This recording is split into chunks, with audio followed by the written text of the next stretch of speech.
मैं सर से जुड़ी थी 2022 में, और उससे पहले मैंने जीके नहीं पढ़ी थी कभी भी लाइफ में। और ये मैं सिर्फ कहने के लिए नहीं कह रही, मैंने सच में नहीं पढ़ी थी। और मुझे आती भी नहीं थी कि कैसे जीके को पढ़ते हैं, मैं भागती थी जीके से। बट सर से जुड़ी मैं, और मुझे इतने अच्छे टीचर्स मिले। ज्योग्राफी में मेरा इंटरेस्ट डेवलप हुआ, उसके बाद में हिस्ट्री में।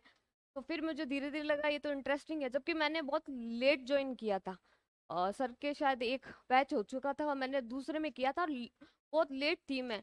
4 महीने बचे थे और फर्स्ट ग्रेड का एग्जाम था, और उससे पहले जीके पढ़ी नहीं थी मैंने। तो सर से ज्वाइन करने के बाद में मुझे इंटरेस्ट आया, और टेस्ट शॉर्ट पे बहुत फोकस करती थी मैं। इसको लेकर सर भी बहुत जोर दिया करते थे इस पे कि टेस्ट को सीरियसली लो। ऐसे नहीं है कि वहीं सीधा एग्जाम में ही आपको परफॉर्म करना है, उसको सीरियसली लेंगे तब जाके हम एग्जाम में भी अच्छे प्रिपेयर कर पाएंगे। तो मैं करती थी उसको लेके। वो था कि मैं टेस्ट को बड़ा सीरियसली लेती थी, और उसके थ्रू मेरी परफॉर्मेंस थी तो वहां तक लेके आई थी। और शायद फिर उसके बाद में मुझे वापस पता चला कि इसकी वैकेंसी आई है असिस्टेंट प्रोफेसर की, और पता चला सर यहाँ पे कोचिंग ले रहे हैं। वो व्यास कॉलोनी में ली थी सर ने।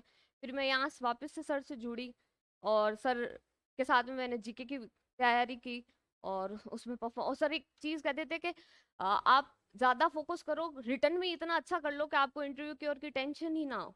तो मैंने रिटर्न में इतना फोकस किया कि मैं इंटरव्यू तो इतना कुछ खास हुआ नहीं था, बट मेरी रिटर्न की वजह से मेरे नंबर बहुत अच्छे आए थे। उसकी वजह से मेरा हो गया। सर मैं नहीं जुड़ती ना इससे यहाँ से, तो सच में मैं बहुत लंबा सफर जाता ये।